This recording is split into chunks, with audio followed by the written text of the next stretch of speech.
My sister stood in court holding my husband's hand like she'd earned the right to stand beside him. The room fell quiet just before she said it. Pay up or step aside. Her voice didn't shake. Mine didn't either, though my parents shifted closer to her side of the aisle, already choosing their version of the truth. I could feel their eyes on me, waiting for me to break, waiting for me to accept the humiliation they decided I deserved. Instead, I looked at all of them, and I smiled. They had no idea what was coming next. People like to assume I was always the quiet one, the steady daughter, the reliable sister, the woman who never raised her voice unless absolutely necessary. And maybe that used to be true. I built my life on predictability, on routines that made sense. Morning coffee at the same corner shop, reports reviewed before sunrise. My evening spent unwinding with a book instead of a screen. In operations management, order isn't just helpful, it's survival. And order was something I understood deeply. But families have a way of rewriting who you are, even when you're standing right there listening. Growing up, Haley was the girl who could cry her way out of anything. If she dropped a glass, she cried. If she got caught lying, she cried harder. Mom would gather her into her arms like she was made of spun sugar. Dad would sigh at me and ask, "Can't you be a little gentler with your sister?" I'd be the one sweeping the glass, fixing the mess, stepping aside so she could shine. That became our pattern. I cleaned up quietly. She sparkled loudly. Marcus entered my life years later, drawn to the calm I carried like a second skin. He once told me, "You make everything feel grounded." For a long time, I believed that meant something sacred. Maybe it did until the day my steadiness became something he used against me, evidence that I didn't feel enough, that I was distant, that Haley was simply more expressive. Funny how words can be softened into excuses when someone needs them to be. The shift was subtle at first. Whispered conversations between them in the kitchen when they thought I was asleep. A shared laugh that lingered a little too long. Haley showing up at our place just to talk but staying past midnight. Marcus defending her at every turn. I'd find her perfume in our guest bathroom and convince myself she just sprayed too much.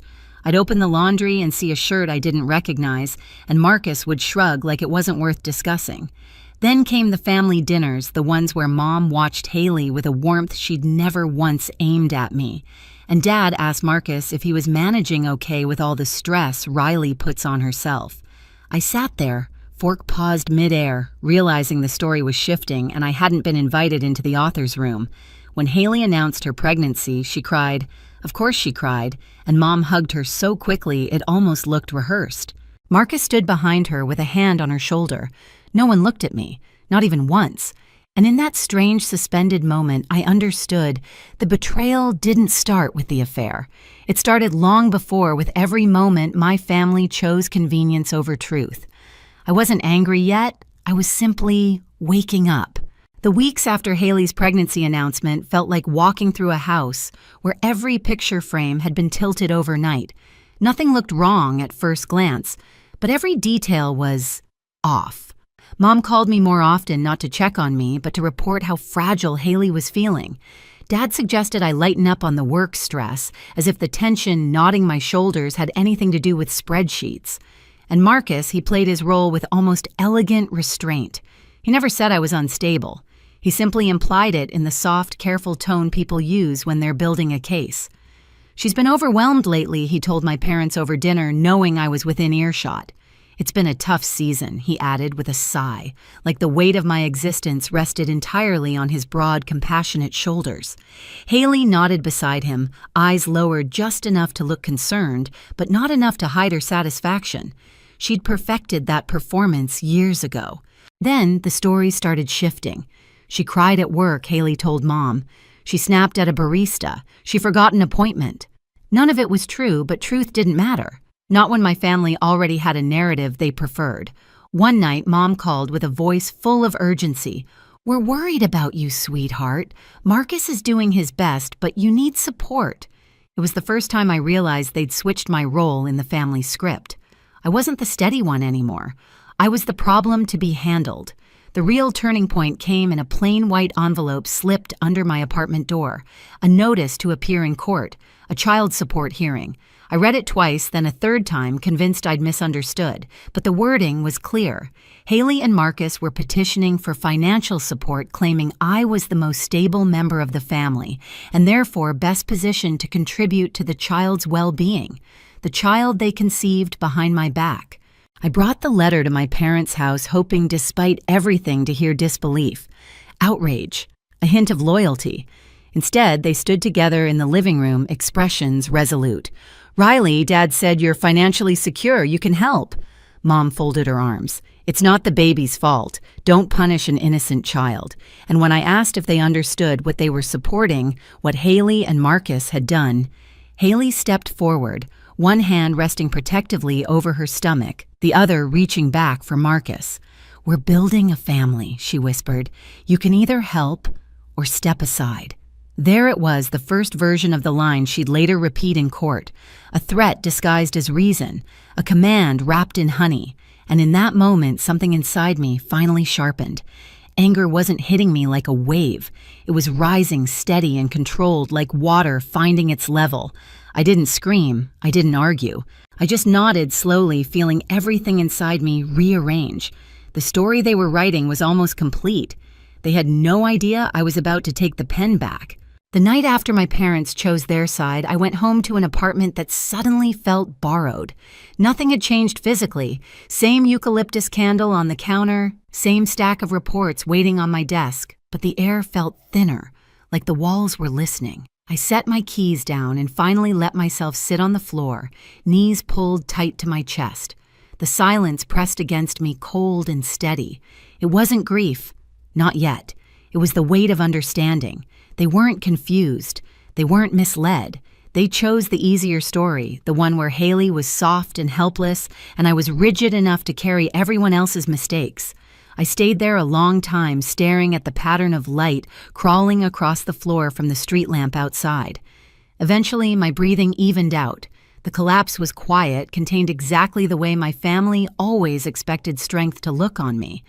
But something shifted beneath it, something sharp. When I finally stood, it wasn't to cry. It was to work. I pulled out my planner, my phone, my laptop. I started sifting through everything, text schedules, VoIP logs, photos. I combed through months of conversations, not looking for pain, but for patterns. And the patterns were there, blunt, sloppy, arrogant. Messages from Marcus to Haley at hours he claimed he'd been training. Haley telling Mom she'd brought me dinner the night I was actually out of town for work. My parents praising Marcus for supporting the family, while Haley, in a separate thread, bragged to a friend about how she was finally getting the life she deserved. The narrative wasn't just flawed, it was engineered. Around midnight, I heard a soft knock from next door. My elderly neighbor, Mrs. Turner, stood in her slippers holding a small glass dish. "I made too much soup," she said. She always said that. We talked a little weather traffic, nothing heavy until she hesitated. "I saw Marcus at your sister's place a lot this past spring," she murmured. Before all this mess. I thought you knew." Her words weren't sharp, but they pierced anyway. Even the outside world had seen the truth long before my own family admitted it.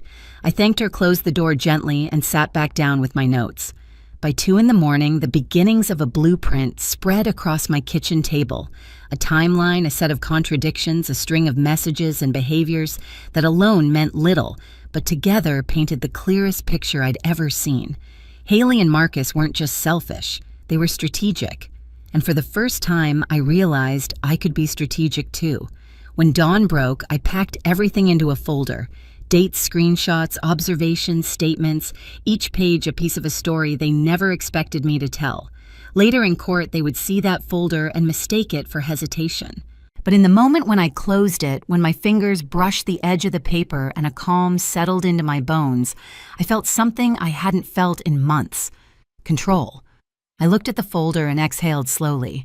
I just smiled, because now the story belonged to me. The courthouse smelled faintly of old paper and polished wood, the kind of place meant to intimidate by reminding you how many lives had been rearranged within its walls. I walked in a lone folder tucked beneath my arm, the one I'd spent weeks assembling. My heels echoed down the hallway like a metronome marking the final countdown. Haley and Marcus were already inside, seated together at the petitioner's table. She was holding his hand, her thumb, brushing over his knuckles in small, triumphant strokes. When she looked up and saw me, her smile tightened. Not nervous, not guilty, just smug, the way someone smiles when they think the finish line is already behind them. My parents sat behind them, leaning forward as if to physically hold up their narrative. Mom gave me a curt nod. Dad didn't look at me at all. The judge entered and the room snapped into a hush. We rose, we sat, and the hearing began. Haley's attorney spoke first.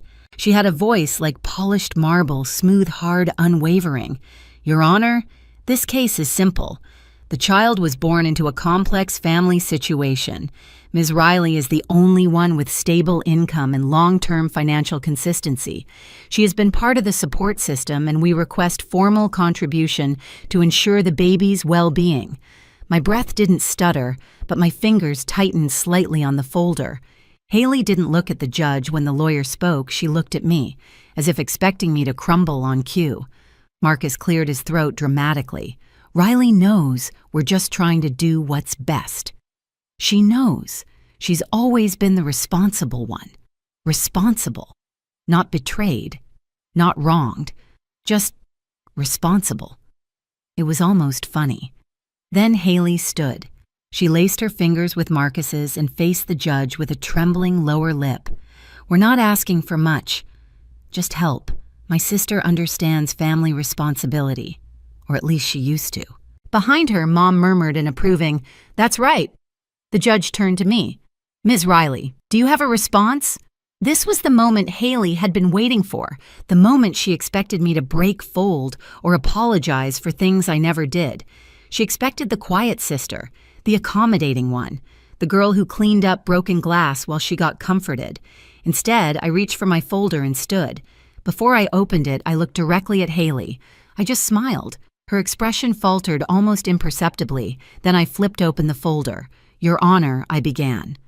I do have a response, and I'd like to start by clearing up a few details. I laid the first page on the table. A printed text thread, dates, times, locations. This, I said, is Marcus messaging Haley during hours he claimed to be at work. Dozens of times. Over several months. The judge adjusted their glasses. Haley's face drained of color. I continued. These I added, placing the next sheet down, are screenshots of Haley telling my mother that I broke down crying at work on a day I was traveling for a conference in Seattle. Here I pointed is the time-stamped itinerary. My parents looked at each other. Confusion, doubt, a flicker of something that wasn't certainty anymore. Haley whispered, "That's taken out of context." I didn't look at her. I wasn't finished. This, I said, sliding another page forward, is a statement from Mrs. Turner, my neighbor, confirming she saw Marcus visiting Haley regularly long before my marriage ended. And here I laid down another sheet, is Marcus texting Haley after one of those visits saying, "It's better if Riley thinks we're helping her." A gasp came from somewhere behind us. Marcus jerked upright. "That's private." The judge held up a hand. "Sit." I opened my notes again. Until I started reading my notes, I said quietly, everyone here assumed their story was the only story. My voice didn't rise. It didn't need to. I read off dates showing when Haley told Mom I was unstable, compared to footage of me giving a department presentation that same afternoon. Calm, composed. Nothing like the character they'd painted. I read out entries documenting every time Marcus told my parents I'd been snapping or withdrawing, paired with messages where he assured Haley, "It's working. They think she's losing it." Haley's eyes brimmed, but not with sorrow. This was panic, raw and unfiltered. Marcus turned red in the face. "Riley, stop. This is exactly what it is," I replied. I brought out the final page. Not dramatic, not explosive, simple. A timeline chart, color-coded, neat, unmistakable. This, I said, placing it gently before the judge, is the communication audit, summarizing the months of manipulation leading up to today's hearing. It shows intentional misrepresentation, coordinated storytelling, and attempts to weaponize family pressure into financial gain. Silence settled over the room like dust. Then slowly the judge leaned back. Your petition for support, they said, turning to Haley and Marcus, is denied. Additionally, this court is troubled by the pattern of deception presented here today. You may face further review for misuse of legal procedure, Mom gasped. Dad muttered something under his breath. Haley clutched Marcus's arm. Marcus stared at the floor. Both of them looked small. And then it happened. The collapse, the unraveling. The panic that had been building behind their ribs broke open ugly and loud. They went pale. And then they screamed. Not horror movie screams, not dramatic wails, just the desperate choking sound of people who finally understood that the truth they buried had claws. And today, it dug back. I closed my folder calmly, the way you might close a chapter in a book you'd read too many times. The bailiff called for order, but there was no returning to order. Not for them. Not anymore. I turned, smoothed my blazer, and walked out of the courtroom without looking back. I didn't need to. I already knew the story had finally irrevocably shifted. Outside the courthouse, the air felt different, cooler, clearer, like Portland itself exhaled with me. I didn't rush. I didn't check whether anyone followed. The world was finally quiet. Behind me, I could still hear fragments of raised voices, my parents demanding answers, Haley sobbing, Marcus insisting it wasn't supposed to go this way. But none of it belonged to me anymore. I walked down the steps, slowly feeling each moment settle into place. Not triumph, not revenge, just release. For the first time in years, my body felt like it belonged entirely to me, my breath, my choices, my future. My phone buzzed once. A message from Mom. We didn't know. I didn't reply. Some truths don't need an audience, and some betrayals don't get rewound. At the corner, I waited for the light to turn, watching leaves drift across the pavement. I wasn't walking away from them. I was walking back to myself. In the end, it wasn't about proving them wrong. It was about finally choosing myself after years of being written out of my own story. If you've ever had to rebuild after a betrayal like that, you're not alone.